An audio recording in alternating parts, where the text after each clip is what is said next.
किसी भी चीज़ में कंटेनर में पानी कलेक्ट ना होने दें। आप मॉस्किटो रिपेलेंट क्रीम यूज़ कर सकते हैं, नेट में सो सकते हैं। बच्चों को ध्यान दें। नमस्कार, एमटीएस टॉक शो में आपका स्वागत है। मैं हूं सुरेश।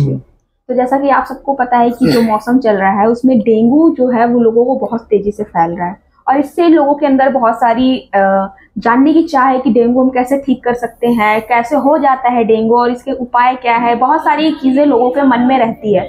तो इसी विषय पे आज हमारे साथ बात करने के लिए हैं डॉक्टर मनीष केसरी जी, जो कि एक्यूरा हॉस्पिटल के डायरेक्टर हैं और क्रिटिकल केयर के कंसल्टेंट भी हैं। तो आइए इनसे बातचीत करते हैं और जानेंगे कि डेंगू के बारे में और आपको भी बताएंगे जी।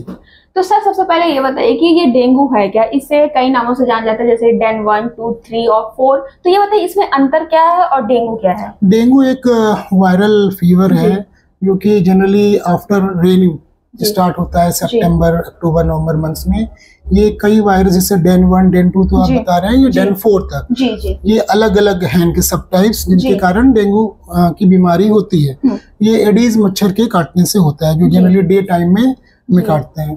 आफ्टर रेनफॉल क्या होता है कि स्टेगनेंट वाटर हो जाते हैं हर जगह, जैसे कूलर का पानी या इस तरह की चीजें, जहाँ भी स्टेगनेशन है वाटर का, तो वहाँ पे ये मॉस्किटो ब्रीड करते हैं, जिसके थ्रू ये डेंगू वायरस ट्रांसमिट होता है। अच्छा, ये जो डेंगू मच्छर होते हैं वो शरीर के किसी भी अंग में काट लेते हैं? ऐसा सुनने में आया है कि हाँ, वो सिर्फ पैर के नीचे तक ही काटते हैं? नहीं, कहीं भी काट सकते हैं, ऐसा कुछ भी नहीं है। अच्छा, ये अगर हमें डेंगू हो रहा है तो उसके शुरुआती लक्षण क्या है? डेंगू के से मैक्सिमम टाइम एसिम्प्टोमेटिक बीमारी है और मैक्सिमम टाइम इनके लिए कोई हॉस्पिटल की एडमिशन की जरूरत भी नहीं पड़ती है। इसमें जैसे कि किसी को पेन एब्डोमेन होना, कुछ नोजिया वोमिटिंग होना, उल्टी के लक्षण होना, बॉडी पेन होना, फीवर होना, कई बार इतना ज्यादा बॉडी पेन होता है उसे ब्रेक बोन फीवर भी हम लोग इसे कहते हैं, कि पूरे जॉइंट्स में बहुत ज्यादा पेन होना, ये सब इनके लक्षण होते हैं। लेकिन ये बहुत मैक्सिमम टाइम एसिम्प्टोमेटिक होते हैं। तो उसके लिए अगर मैक्सिमम टाइम हॉस्पिटल की एडमिशन की जरूरत नहीं होती है, पेशेंट्स घर पे ही ट्रीट हो जाते हैं। जी। तो सर, ऐसा कहा जाता है कि जो डेंगू में प्लेटलेट्स बहुत तेजी से गिरते हैं। तो ये बताइए कि जिससे प्लेटलेट्स गिरते हैं तो लोग घबरा भी जाते हैं, फैमिली घबरा जाती है। तो ऐसा कब होता है कि हाँ, प्लेटलेट्स चढ़ाने की जरूरत होती है और कब तक होना है कि हाँ अभी ठीक है, रिकवर हो जाएगा? अगर ऐसा लग रहा है कि आपको सिम्टम्स हैं जैसे pain abdomen, nausea, vomiting, bone pain, fatigue, malaise, इस तरह के सिम्टम्स आ रहे हैं, फीवर, तो ऐसे कंडीशन में आपको अपना सीबीसी एक ब्लड टेस्ट कराना चाहिए और उसमें प्लेटलेट की मॉनिटरिंग करनी चाहिए, क्योंकि ये सीजन अभी डेंगू का सीजन चल रहा है। अगर ये डेंगू के सीजन में अगर प्लेटलेट अगर डिक्रीज कर रहा है, जैसे आपका 50,000 था, नेक्स्ट डे आपका 40,000, 30,000 हो रहा है, अगर डिक्रीज कर रहा है, तो ऐसे में आपको नियरेस्ट डॉक्टर से कंसल्ट करना चाहिए। लेकिन हर कंडीशन में प्लेटलेट चढ़ाने की आवश्यकता नहीं होती है। जैसे कि अगर प्लेटलेट आपका 20,000 के नीचे जाता है, जैसे प्रोटोकॉल ये कहता है कि 10,000 के नीचे प्लेटलेट जाने पे प्लेटलेट का ट्रांसफ्यूजन किया जाता है। हम लोग अपने हॉस्पिटल में 20,000 के नीचे में करते हैं। या किसी को ब्लीडिंग टेंडेंसी है, जैसे नेजल ब्लीडिंग हो रही है, किसी को रेक्टल ब्लीडिंग हो रही है, किसी को ओरल ब्लीडिंग हो रही है, कहीं से भी ब्लीडिंग अगर हो रही है, तो प्लेटलेट काउंट अगर 20,000 के अबव भी है तो भी हम लोग प्लेटलेट का ट्रांसफ्यूजन करते हैं। किसी पेशेंट की कोई ऑपरेशन होनी है, अगर उसका 1 लाख के नीचे अगर उसका प्लेटलेट है, ऐसे कंडीशन में हम लोग प्लेटलेट का ट्रांसफ्यूजन करते हैं।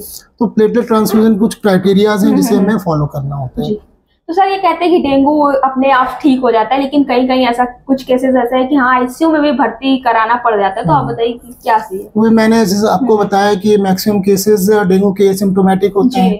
अब किसी को नॉर्मल फीवर है और प्लेटलेट 40,000, 50,000, 60,000 है, और तो जनरली पैरासीटामोल पेशेंट्स लेते हैं, वो घर पे ही रेस्ट करते हैं। इसमें बहुत ज़्यादा डिहाइड्रेशन होता है, जिसके कारण से मरीज को बहुत ज़्यादा प्लेंटी ऑफ वाटर उसे इनटेक करना चाहिए और वो उसे घर पे रेस्ट करना चाहिए। हम लोगों ने का ये एक्यूरा क्रिटिकल केयर हॉस्पिटल, ये बेसिकली यहाँ पे ऐसे पेशेंट्स आते हैं जो क्रिटिकल होते हैं, या नॉर्मल पेशेंट्स बहुत ही कम आते हैं। तो क्रिटिकल पेशेंट्स कौन से होते हैं, कैसे हम आइडेंटिफाई करेंगे कि अब डेंगू का ये पेशेंट क्रिटिकल हो गया, इनमें क्या सिम्टम्स आएंगे? ऐसे पेशेंट्स को का ब्लड प्रेशर बहुत कम होता है। जैसे डेंगू के बहुत अलग, जैसे डेंगू फीवर, तो dengue haemorrhagic fever and dengue shock syndrome. Mainly हम लोग के यहाँ जनरली शॉक के पेशेंट ज़्यादा आते हैं जिन्हें बिल्कुल अर्जेंट आईसीयू में एडमिशन की जरूरत पड़ती है। किसी का ब्लड प्रेशर 60/40 है, 80/40 है, ब्लड प्रेशर बहुत लो है, या किसी को नेजल, ओरल, रेक्टल कहीं से ब्लीडिंग हो रही है जिसके कारण से ब्लड प्रेशर बहुत लो हो रहा है। ऐसे कंडीशन में यहाँ डेंगू के जो सीरियस पेशेंट्स होते हैं उसमें फ्लूइड शिफ्ट होता है जिससे बॉडी के डिफरेंट ऑर्गन्स में, जैसे लंग्स, फेफड़े में और अलग अलग पार्ट में फ्लूइड का कलेक्शन होता है। एब्डोमेन में आप देखेंगे पेट पूरा डिस्टेंडेड, एब्डोमेन डिस्टेंडेड हो जाता है। तो ऐसे कंडीशन में आईसीयू की एडमिशन होती है और ये पेशेंट बहुत सिक होते हैं, इन्हें बाइपेप सपोर्ट या वेंटिलेटर सपोर्ट तक की भी जरूरत होती है और इसे डेंगू शॉक सिंड्रोम कहते हैं। इसकी प्रोग्नोसिस बहुत ही खराब है, इसकी मॉर्टेलिटी रेट बहुत हाई है।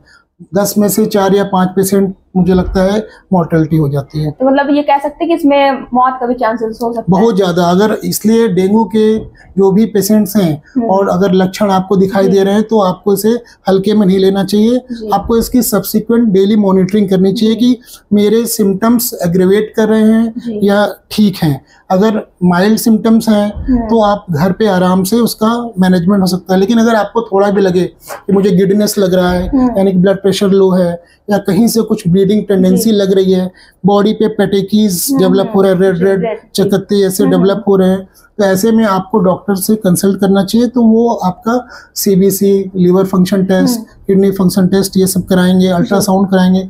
उससे ये हमें पता चलेगा कि कहीं क्रिएटिनिन लेवल तो नहीं बढ़ रहा, आपका यूरिन आउटपुट तो नहीं ड्रॉप कर रहा है, लिवर फंक्शन टेस्ट तो डेज नहीं हो रहा है, बिलिरुबिन वगैरह उसमें बहुत हाई हो जाता है। तो ऐसे पेशेंट्स को अपनी मॉनिटरिंग करनी होती है कि प्लेटलेट मेरा घट रहा है, ब्लड प्रेशर मेरा घट रहा है, तो उन्हें अर्जेंट हॉस्पिटल एडमिशन की आवश्यकता होती है। तो डॉक्टर ये कहा जाता है कि लोग कहते हैं कि जो मेडिकल में डेंगू की कोई दवा नहीं, सिर्फ लक्षण देके ही दवा देते हैं, तो ये बताइए ये कितना सही है? हाँ, ये बात सही है।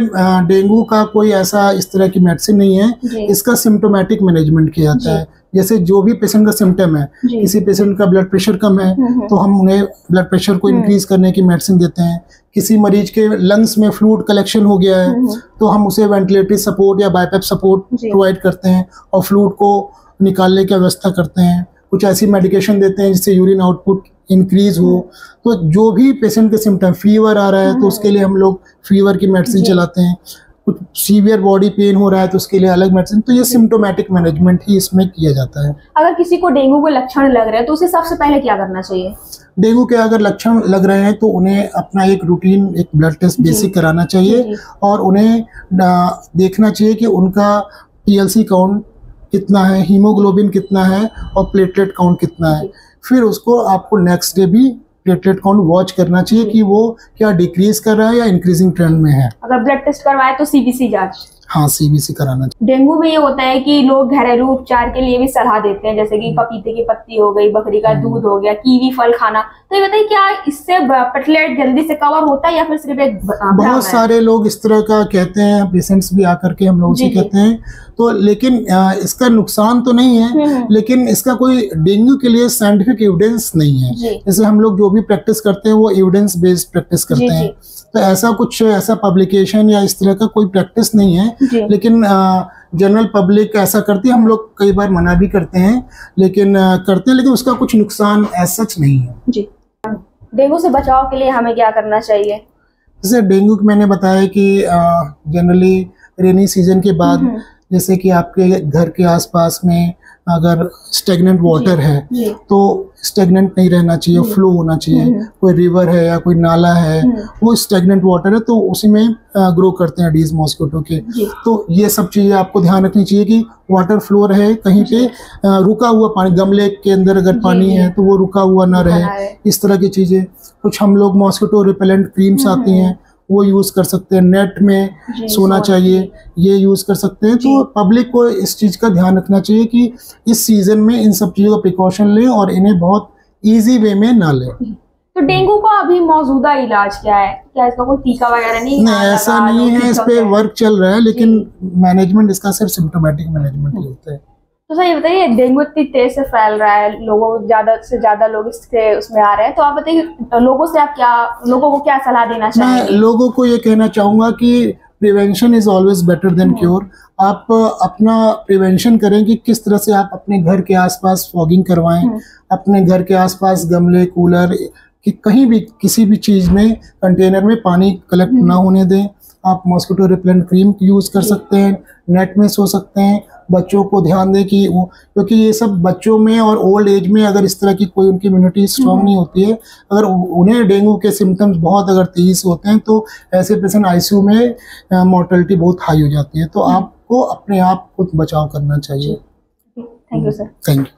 तो जैसा कि आप लोगों ने देखा, अभी हमारे साथ डॉक्टर मनीष केसरी जी थे, जिनसे हमने डेंगू के ऊपर बातचीत की। उन्होंने हमें विस्तृत जानकारी दी कि डेंगू कैसे हो जाता है, क्यों होता है और इसके बचाव क्या है और किस मौसम में डेंगू ज्यादा पाया जाता है। तो जैसे कि उन्होंने बताया कि हाँ, बरसात के बाद जो मौसम आते हैं उसमें डेंगू पाया जाता है और इसका बचाव के लिए आप अपने आसपास देखें कि हाँ, कहीं पानी जमा हुआ ना हो, पानी का बहाव होना चाहिए। ऐसी क्रीम लगाएं जो मच्छर इससे कम काटे, नेट में सोएं, फुल स्लीव का कपड़ा पहन। तो ये सारे उसके बचाव हैं। और जैसा कि इन्होंने बताया है कि डेंगू एक घातक मतलब कि वायरल फीवर है जिससे मौत तक भी इंसान की हो सकती है। लेकिन घबराने वाली बात नहीं है। आप सबसे पहले अगर आपको सिम्टम्स दिख रहे हैं तो आप डॉक्टर से सलाह लें, उसके बाद आप कुछ करें। तो चलिए, आज हमने डेंगू की जानकारी आप दी। तो ऐसे ही वीडियो के साथ बने रहने के लिए आप हमारा MTS टॉक्स को फॉलो करते रहिए। मैं सुश्री वीडियो के साथ फिर मिलेंगे। धन्यवाद।